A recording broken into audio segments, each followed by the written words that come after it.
Атентаторски акции на прво место. Жртвите нема зошто да не плашат. Рековме слобода или смрт. Сосема без жртви ништо не може да се добие. Немало да биде хумано. Ама има ли некој да е хуман кон нас? Секој ги заштитува своите интереси, та и ние треба да ги чуваме своите интереси.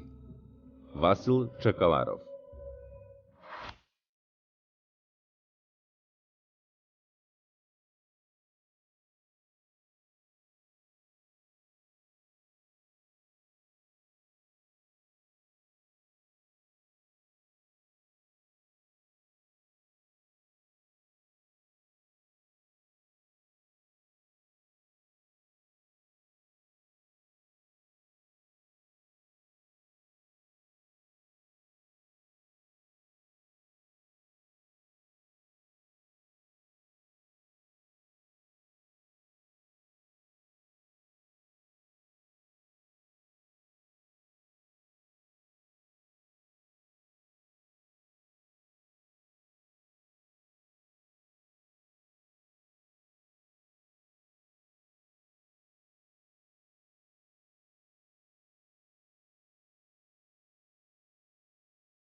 Атентатите на ВМРО, кои биле насочени кон представници на српската и бугарската власт во периодот меѓу двете светски војни, предизвикале здраво почит на балканските држави кон неа, додека меѓународната јавност ја сметала организацијата како единствен фактор со кој се поистоветува екзистирањето на македонското прашање.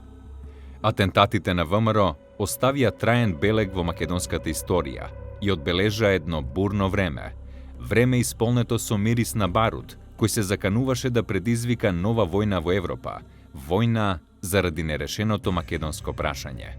Тајните дипломатски извештаи и преписки, како и насловните страници на европските весници, беа исполнети со пребројување на жртвите кои паѓаа покосени од атентаторите на ВМРО. Револверските истрели и бомби на ВМРО го реметеа кревкиот версајски систем на граници, кој уште еднаш неправедно и безмилосно исцрта нова поделба на македонската земја.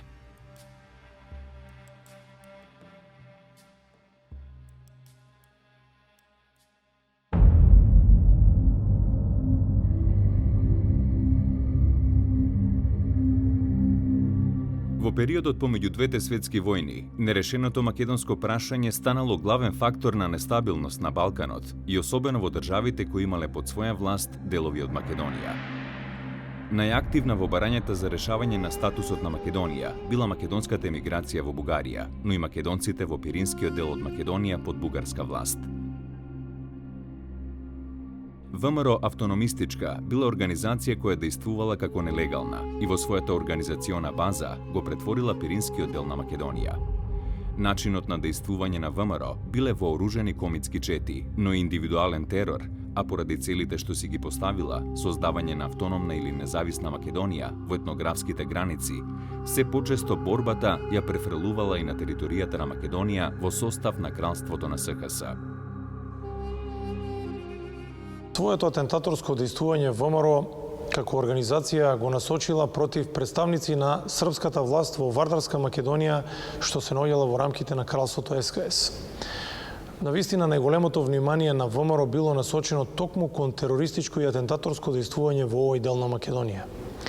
Со повеќе окружни писма, циркуларни писма, тајни писма, Тодор Александров уште во 1920 година најавил дека организацијата ќе се пресметува со представници на српската власт и со српските колонисти кои што ја населувале Вардарска Македонија под српска власт. Луѓе кои што се фактички двигатели на таа политика за посрбување на населението во Македонија и честопати дел од овие атентати се фактички жртви на тие атентати се срби фактички. Луѓе кои што се представници на таа српска власт овде и кои што го спроведуваат тој терор. Тие акции или атентати биле насочено главно на воените и другите административни објекти, тогаш на кралството на србите, хратите и словенците. Понатаму, тие акции индивидуални пред се били насочени кон окупаторските власти и сите они кои што ја спредувале таа власт во Македонија, како што биле офицерите, жандармите, административните чиновници. При тоа, организацијата извршувала исто така поединечни атентати, односно не им простувала на предавниците на организацијата, на шпионите, односно на сите оние кои што, како што реков, не само што ја спроведувале таа денационализација, асимилација на македонскиот народ, значи од страна на српските власти, туку и на сите оние кои што на некој начин работеле околу предавството на организацијата, како што биле голем број на шпиони и разни други предавници.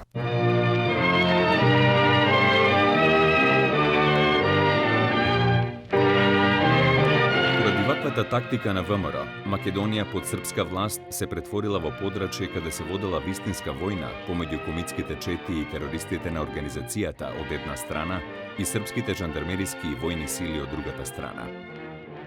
За извршувањето на ваквите поединични атентати,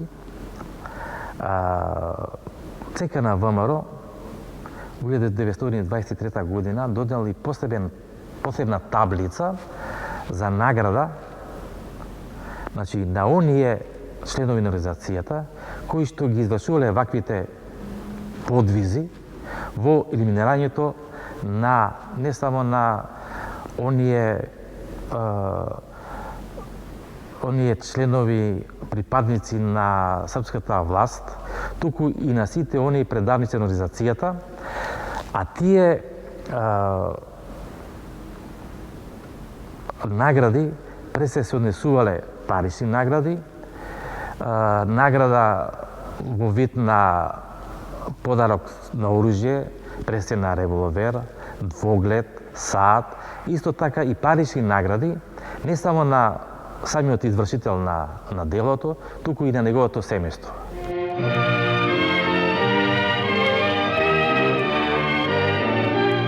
Властите на кралството на СХС во Македонија концентрирале околу 12.000 жандарми, од кои најголем дел биле распоредени во Бергалничкиот округ, од каде доаѓала најголемата опасност поради близината на границата.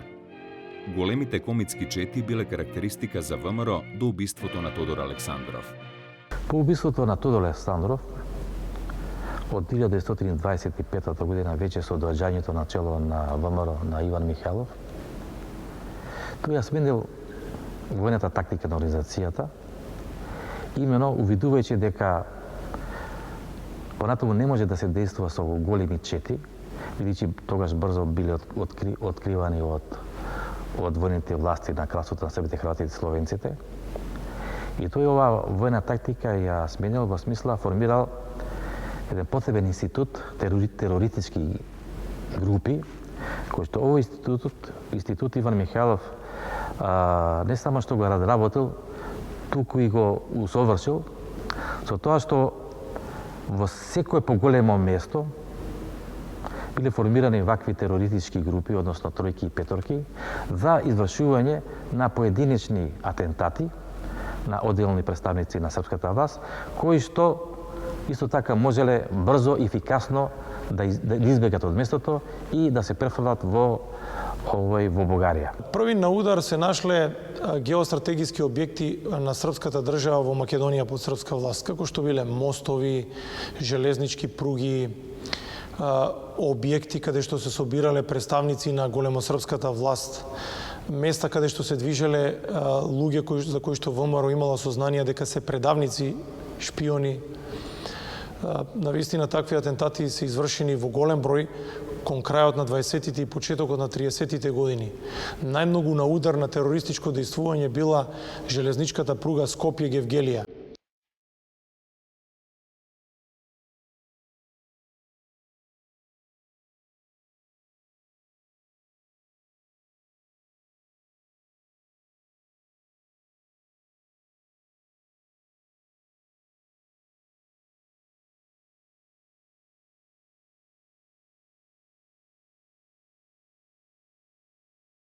Во 20-тите години, ВМРО во моментите кога се обидувала да ја затврсти мрежата во Македонија под српска власт и се заканувале неколку провали од поранешни нејзини членови.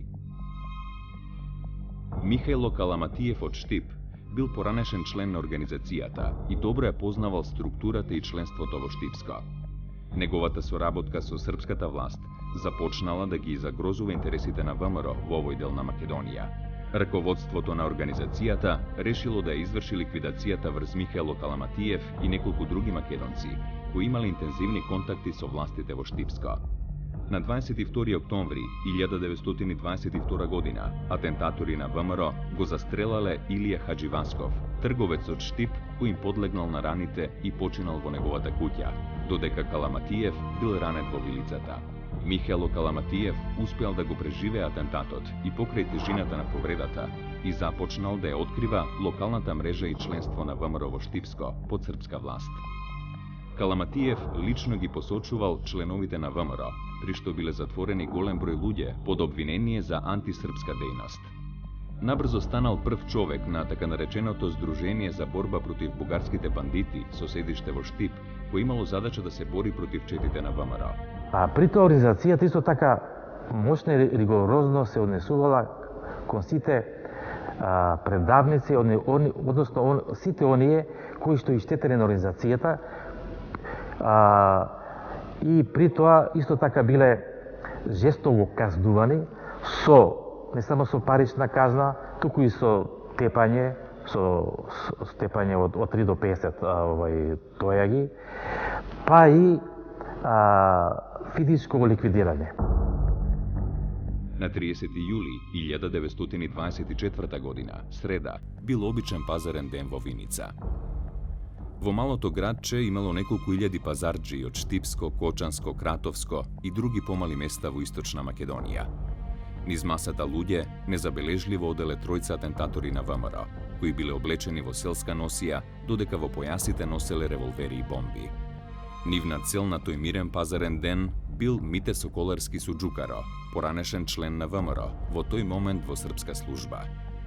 Веднаш штом го забележале, еден од атентаторите истрелал 8 куршуми кон него кои смртно го погодиле, додека останатите двајца фрлиле уште 2 бомби кои го распарчиле Суџукаро.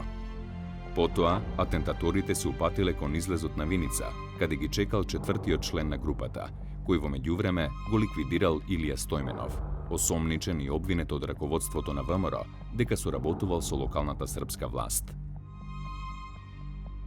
И покрај сите преземени мерки на српската власт во Македонија, ВМРО не се откажувало од атентати на луѓе за кои таа се сомневала дека соработувале со српската жандармерија и како такви биле потерџии против четите на организацијата. Во таа група, раководството на ВМРО ги вбројувало и македонските федералисти, кои представувале конкуренција и соперничка организација на теренот на Македонија под српска власт.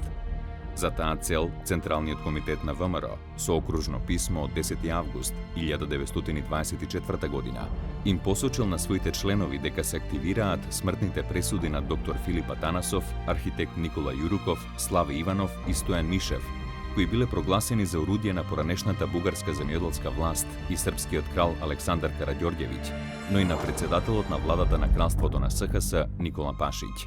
Во окружното писмо се истакнува: бидејќи се дознава дека сега доктор Атанасов, Славе Иванов со други подобни влегле во Македонија како платени туѓи орудија со цел да ја делат ВМРО, се поканувате во исполнение на смртната пресуда согласно забелешката на член 252 од правилникот, за да земете најрешителни мерки за да бидат по секоја цена казнети со смрт.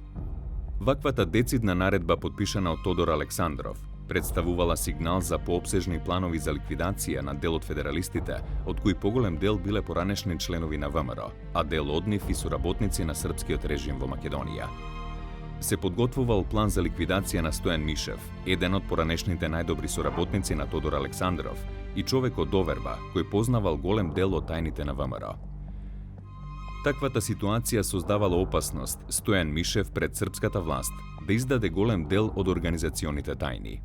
За извршување на смртната казна, во Штип бил испратен атентаторот Кирил Глигоров Келешов, кој добро ги познавал приликите, бидејќи тоа бил и негов роден град. Инаку Келешов потекнувал од сиромашно семејство и уште од млади години го напуштил родниот Штип и заминал во Бугарија. Откако се приклучил во редовите на ВМРО, уште додека бил жив Тодор Александров, му било соопштено дека на него паднал изборот да го ликвидира сограѓанинот Стојан Мишев. За таа цел бил прикриен во домот на некои негови пријатели и со сумата пари од ВМРО обстанувал и го чекал сигналот од Централниот комитет за да го изврши атентатот. Во меѓувреме се случило убиството на Александров и Келешов ја изгубил врската со организацијата. По известно време Кирил Глигоров Келешов заминал во Штип и пред српските власти, кои со сомнеш гледале на секој вратен македонец од Бугарија, изјавил дека таму заминал да заработи нешто, но се разочарал и затоа се вратил дома. Српската власт го следела известно време, но откако се вработил во една кафеана, поради поминатото време и немањето никакви сомнителни активности, бил оставен на мир и воопшто не бил обезпокојуван. Тоа му овозможило на атентаторот непречено да се подготвува за акцијата за која бил избран. Келешов го следел движењето на Стојан Мишев и откако ја проучил линијата по која секојдневно поминувал, решил да дејствува. На 30 декември 1924 година, околу 12 часот, Кирил Келешов го застрелал Стојан Мишев пред прагот на неговата куќа и со тоа ја исполнил наредбата и смртната пресуда од Централниот комитет на ВМРО. Атентаторот Кирил Глигоров Келешов бил изведен пред суд на 25 мај 1925 година. Келешов имал 20 години и според српското законодавство бил малолетен, поради што се очекувало дека нема да добие максимална казна. Но под притисок на локалната српска власт во градот Штип, судот му изрекол смртна казна. На 30 август 1925 година Кирил Глигоров Келешов бил екзекутиран со стрелање. По убиството на Стојан Мишев, ВМРО се обидела да изврши атентати и ликвидации и на други повидни македонци кои стапиле во српска служба. Така, например, во случај со еден член организацијата, познатиот Илија Пандурски, кој што од 1924 година се отклонува од организацијата, преминува на таа федеричка струја на организацијата и извршува бројни предавства на самата организација, не само на српските власти, туку и на бугарските власти. И тогаш организацијата не само што физички го ликвидирала, туку и го конфискувала неговиот имот, кој што тогаш тој во голема мера заради овие предавства го финансиски го зголемил овој имотот.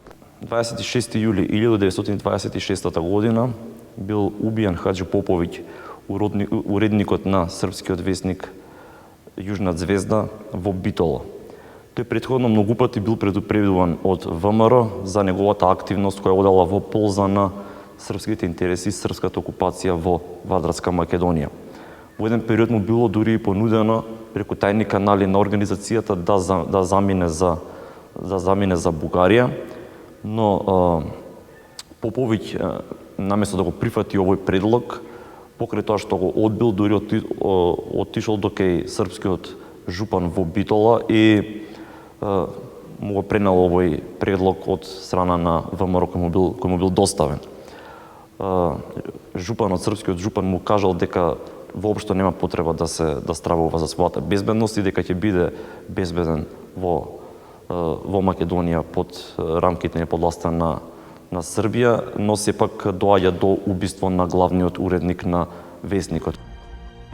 Во периодот од 1926 до 1929 година, ВМРО го засилила терористичкото и атентаторско дејствување во Македонија под српска власт.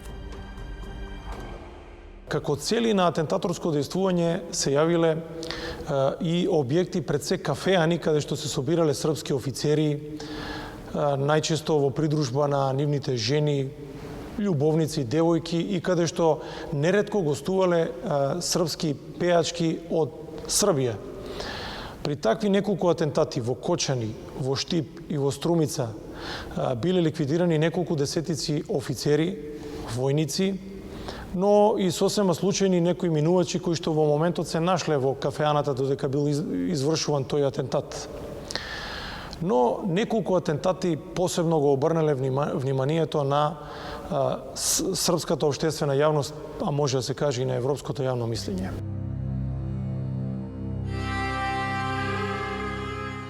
Во текот на 1927 година, атентатите на ВМРО се насочиле и кон железничките линии во Македонија под српска власт.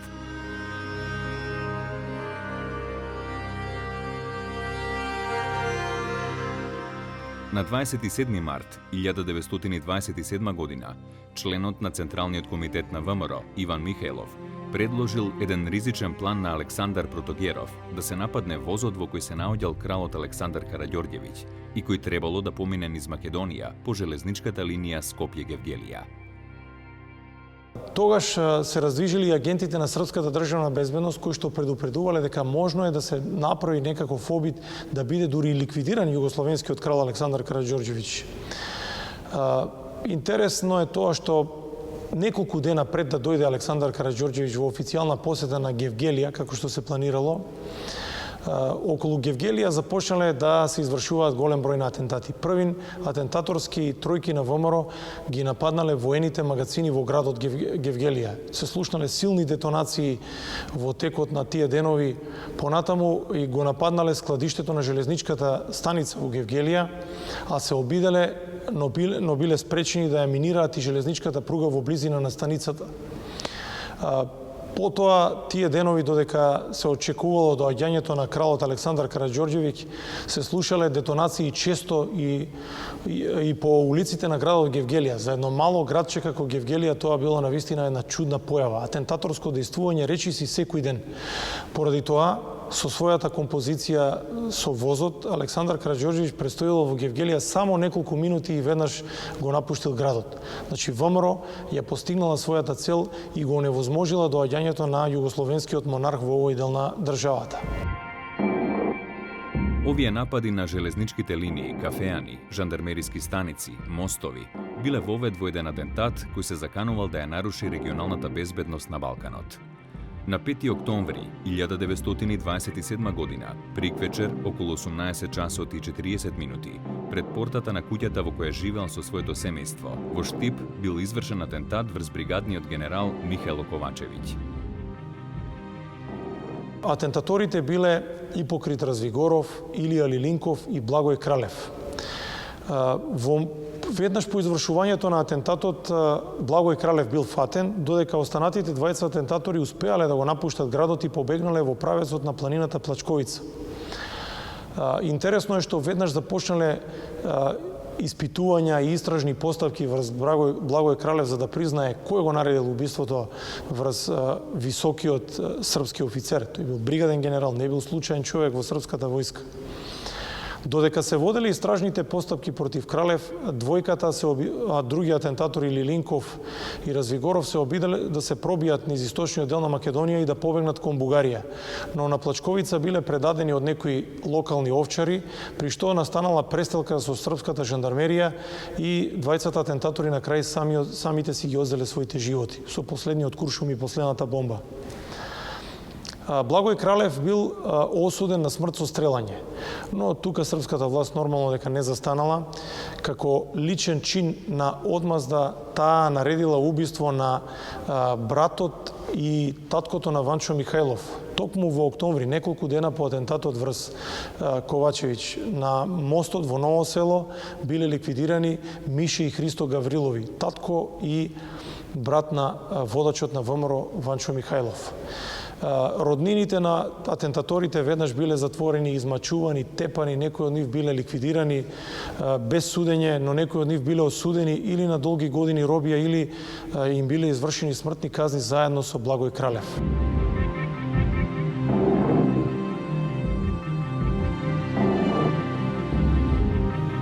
Кралството на СХС и неговите безбедносни служби укажувале на тоа дека стабилноста на државата била сериозно нарушена со атентатите на ВМРО.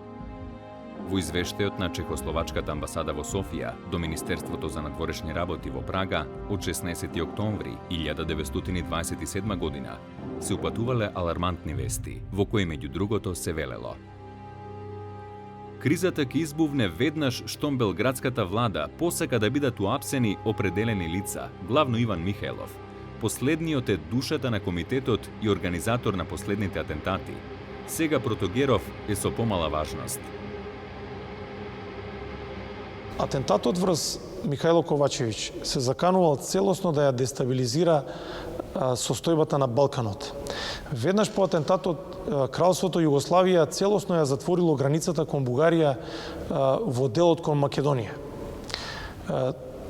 Тие отворено и се заканиле на бугарската влада дека заради тоа што сметале дека таа е одговорна за атентатот, ќе наредат навлегување на српската војска на бугарска територија и окупирање на неколку градови, како што бил градот Ќустендил, Горна Џумаја, Перник. Тоа биле остри воени ноти и тонови и закани кои што биле испраќани. Навистина тука морале да интервенираат и големите светски сили, пред се Англија и Франција, кои што ја притиснале Југославија, односно кралството на СКС, и ја принудиле да причека да се стрпи од вооружено дејствување. По повод атентатот врз бригадниот генерал Ковачевиќ, секојдневно двете држави си разменувале остри ноти на обвинувања дека едната или другата страна е виновна за атентатот. Особено на удар била бугарската влада на Андреј Љапчев, кој што инаку бил македонец по потекло. Тој со ништо не можел да им докаже на владините кругови во Белград дека Бугарија не стои за атентатот и дека таа не била моќна да го спречи убиството на генералот Михајло Ковачевиќ. Една непријатна ситуација која што траела неколку години, дури некаде 1930 година, односите помеѓу двете држави по повод ликвидацијата на Ковачевиќ привремено се подобриле. Во почетокот на 1928 година продолжиле атентатите на ВМРО во Македонија под српска власт. На одстрел се нашол правниот референт Велимир Прелиќ, кого организацијата го сметала за одговорен за судењата на членовите на младата македонска тајна револуционерна организација ММТРО. На 13 јануари 1928 година во Скопје во близина на мостот на реката Вардар бил убиен Прелиќ од страна на атентаторката на ВМРО Мара Бунева.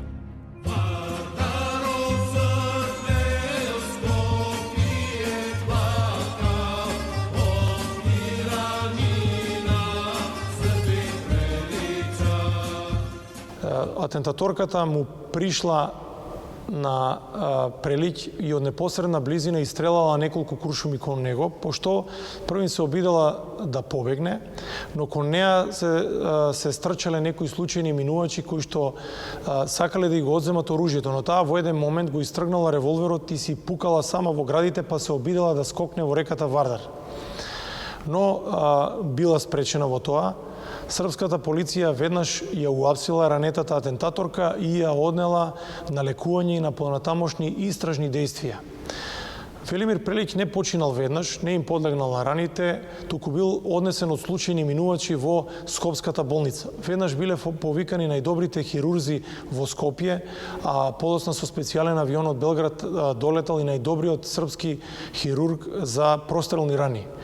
На Велимир Прелиќ биле извршени неколку оперативни зафати во обид да биде спасен неговиот живот, но по 2 дена поради тежината на прострелните рани на 15 јануари 1928 година тој починал. Атентаторката Мара Бунева била жива однесена во Скопската болница и се уште била контактибилна. Кога ја запрашале кој го наредил убиството, врз Прелиќ таа рекла дека тоа е од името на ВМРО, поради тоа што Прелиќ учествувал во измачувањето на најдобрите македонски синови и младинци на ВМРО. Веднаш потоа починала, односно им поделегнала на раните.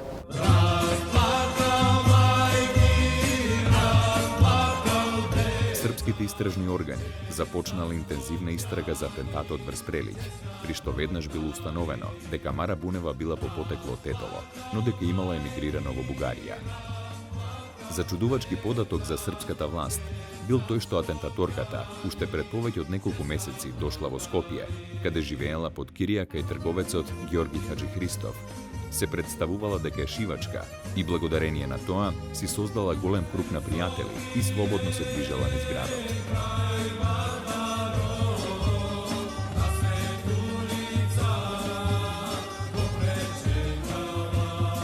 Мара Бунева 9 месеци пред извршувањето на атентатот дошла од Бугарија во Скопје и станала шивачка, се поврзала со високите српски кругови, шиела фустани за српските дами во тогашно Скопје, се стекнала со голем број на пријатели и некои луѓе сметаат и некои историографи и историчари сметаат дека била блиска и дури се познавала и со самиот Велимир Прелич, што впрочем можеби и го олеснило убиството, бидејќи тој ја познавал. Можеби во моментите кога тргнала тој не бил свесен дека некој од типот на Мара Бунева, која што го знаела дека ќе изврши атентат врз него. Атентатот врз Велимир Прелич имал голем одглас кај локалното население, кое масовно заминувало на местото на настанот или во правец на болницата, за да се увери во вистинитоста на гласините кои се ширеле низ градот. Српските весници почнале на широко да пишуваат за атентатот и да изнесуваат бројни поединости околу тоа. Провладиниот весник Политика поразително констатирал дека неколку злосторници изгледа се посилни од милионската држава, алудирајќи на атентатите на ВМРО, кои не можела да ги спречи ниту моќната војно-полициска машинерија на кралството на СХС. Коментирајќи го атентатот во Скопје, лондонскиот весник Near East, меѓу другото, пишувал: Во сегашниот случај, наместо подавање ноти на Бугарија и масовни апсења и заплашување на населението во Македонија, подобро ќе биде да се проследат настаните кои што дозволиле на тој агент на Македонскиот комитет да дојде во Југославија и да се движи слободно, додека не ја исполни својата мисија. Ако тоа покаже дека југословенската власт е безпомошна да ги заштити своите поданици преку своето оружје и интелигенцијата на своите агенти, тогаш мислата дека таа треба да се помири со македонците добива навистина голема сила. Германскиот Frankfurter Zeitung се обидел да навлезе во суштината на македонското прашање и пишувал: Атентатот во Скопје повторно го привлече вниманието на Европа. ВМРО, која постои 39 години наназад, продолжува да ја развива својата терористичка дејност и покрај сите обиди на југословенските власти да ја уништат. Меѓутоа, прашање е дали сето тоа кое се извршува од Белград во Македонија помага да се присоедини кон новиот државен сојуз, едно од десетлетија наназад задоено со револуционерност население. Статијата под наслов «Македонскиот тероризам» во весникот Ломатен уште повеќе навлегла во суштината на терористичките акции на ВМРО и во неа меѓу другото се истакнува: Не е доволно да се проучуваат само крвавите дејствија на македонските чети, но е потребно да се стигне до длабочината на прашањето, да се анализираат неговите скриени и длабоки причини. Како и по турското владење, заклучува револуционерната организација, и денес македонците се борат за своите народни права и за политичка автономија, и бидејќи сите легални средства за успех на таа борба, како правата за собрание и издружување, слобода на печат, слободни избори, им се одземени, тие се принудени да одговорат на теророт со терор. За да покаже колку е важен за српската власт, на деновите кога требало да биде организиран погребот, српската власт во Скопје наредила дека тоа е неработен ден. Ги изнела од училиште сите ученици, средношколци, администрација и сите биле должни да отидат на погребот на Велимир Прелич. Дури бил испратен венец и лично од самиот југословенски крал Александар Караџорџевиќ. Во траурната поворка која што одела кон скопските гробишта, имало и голем број на српски четници кои што се докажале во борбата против внатрешната македонска револуционерна организација. Во исто време, додека се држале пламени говори на гробот на Велимир Прелич за тоа дека ќе се осветат за убиството на Велимир Прелич и дека ќе ја ликвидираат конечно ВМРО, македонската емиграција во Бугарија во весниците го величала според нив подвигот на Мара Бунева и убиството на еден таков злосторник како што бил Велимир Прелич.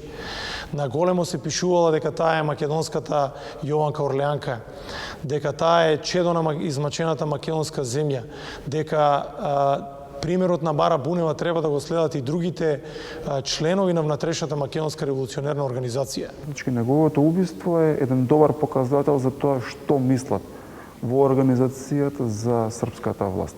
Бидејќи, знаете како, организацијата се обидува на два начина. Едниот начин е преку легалните мерки. Значи, тука зборуваме за интелектуалното крило, за членовите на задграничното представништво, кои што се многу активни, кои што пишуваат декларации, апели, барања до Лигата на народите, до различни држави, зборувам за државите од големите сили, каде што бараат решавање на тоа македонско прашање, правото на автономија.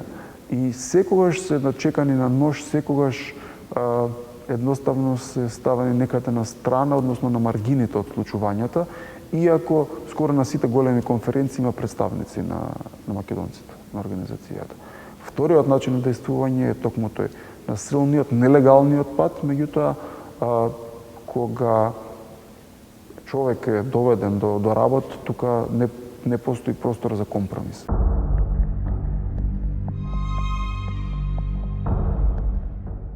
Атентатот врз Велимир Прелиќ бил сериозно предупредување за српската власт во Македонија.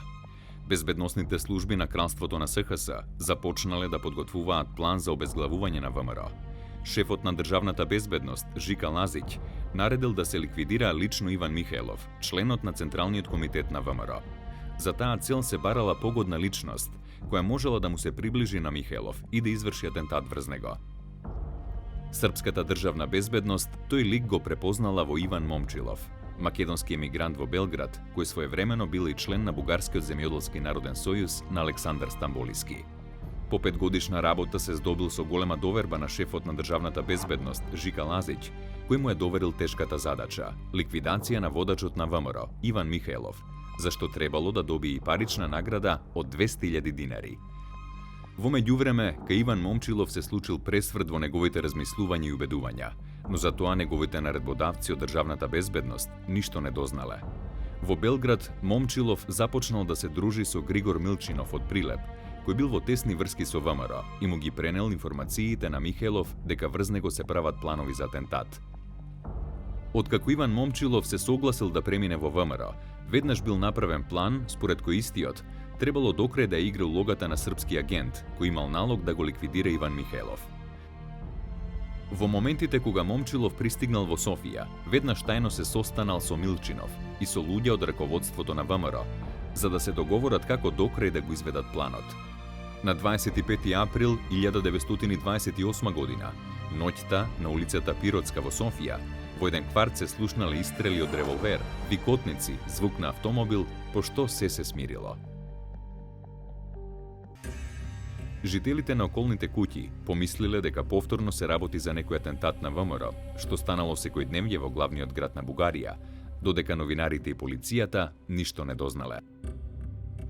По известно време од овој настан, на 28 април, Иван Момчилов успел да побегне во правец на границата, каде им го открил идентитетот на пограничните служби и ги известил дека го ликвидирал Иван Михајлов, водачот на ВМРО. Во Белград владеел голем интерес на државните функционери да се сретнат со Иван Момчилов. Тој се сретнал со министерот за внатрешни работи Антон Корошец, а разговарал и со председателот на Српското четничко здружение Бирчанин. Српската власт се интересирала зошто немала никакви информации од бугарските весници за убиството на Иван Михајлов, на што им одговорил дека настанот се криел за да не предизвика бура во ВМРО и кај бугарското општествено и јавно мислење. Додека траело тоа надмудрување помеѓу српската власт и ВМРО, Иван Момчилов му испратил писмо на Михајлов, во кој го информирал дека ќе го активира вториот дел од планот, за кој веројатно многу малку луѓе знаеле што содржи. На 13. јули 1928 година, Иван Момчилов бил примен во кабинетот на шефот на Српската државна безбедност Жика Лазиќ. Започнал разговор и Лазиќ се интересирал за поединости околу атентатот врз Иван Михајлов во Софија. Во еден момент, неочекувано Иван Момчилов од левиот ракав со голема брзина извадил малокалибарски револвер и почнал да пука кон изненадениот Жика Лазиќ. Благодарение на работната маса и под среќни околности, шефот на Српската државна безбедност бил ранет во пределот на увото и една лесна рана во пределот на главата. Пред да влезе личното обезбедување на Лазиќ и да стори што било, Иван Момчилов се самоубил. Со овој обид за атентат врз Жика Лазиќ, несигурноста кај српската власт уште повеќе се зголемила, затоа што ВМРО покажала дека покрај атентатите во Македонија можела лесно да посегне по животите и на невисоките српски државни функционери, и тоа во најобезбедуваните институции на системот. Иван Михајлов останал жив, А по овие случувања и неуспешниот атентат врз Жика Лазиќ, прашањето за безбедноста во кралството на СХС и понатаму представувала најгорлив проблем. Поради чувствителноста на прашањето, српската власт не му дала голем публицитет на овој настан и го прикрила, додека ВМРО како организација го поставила името на загинатиот Иван Момчилов високо во пантеонот на незините загинати атентатори и борци, кои ги представувала како саможртви за слободата на Македонија. И многу е важно во овој период, во овие премрежа, во меѓувојниот период, кога македонците, членовите на ВМРО и започнуваат преговори со Степан Радич, тој е лидерот на Хрватската републиканска селанска партија, каде што има едни два концепта на борба. Од една страна, преговарач од страната на ВМРО е Наум Томалевски, од другата страна е Степан Радич, каде што се судираат два концепти. Од едната страна е Томалевски, кој што ја оправдува таа борба, тие акции, воинствени акции, односно оружјето за остварување на идеалите, а од другата страна е Степан Радич, кој што тврди дека единствен начин за да се действува легално е преку рамките на системот.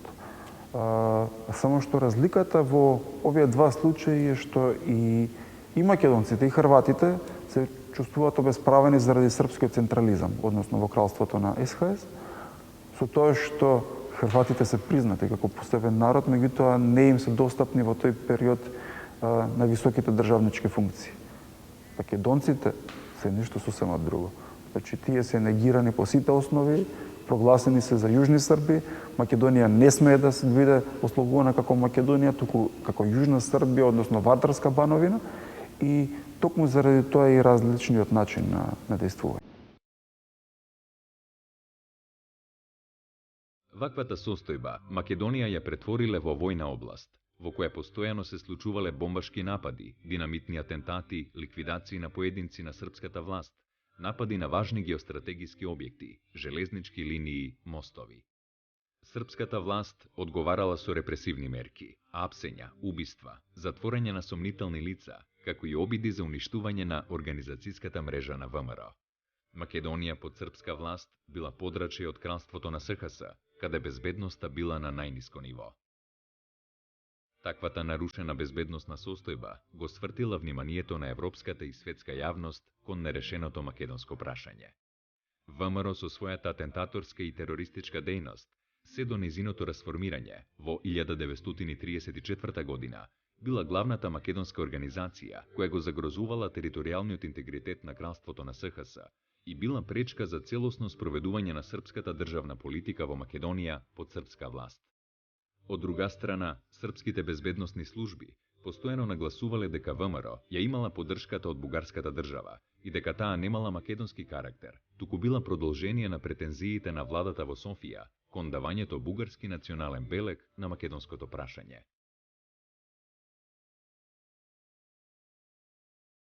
ВМРО се до незината забрана се декларирала дека е автохтона македонска организација и дека незината цел била создавање автономна или независна македонска држава и декларирала дека својата цел ќе оствари преку пропагандна активност, но и вооружена борба, од која еден сегмент отпаѓал на атентатите.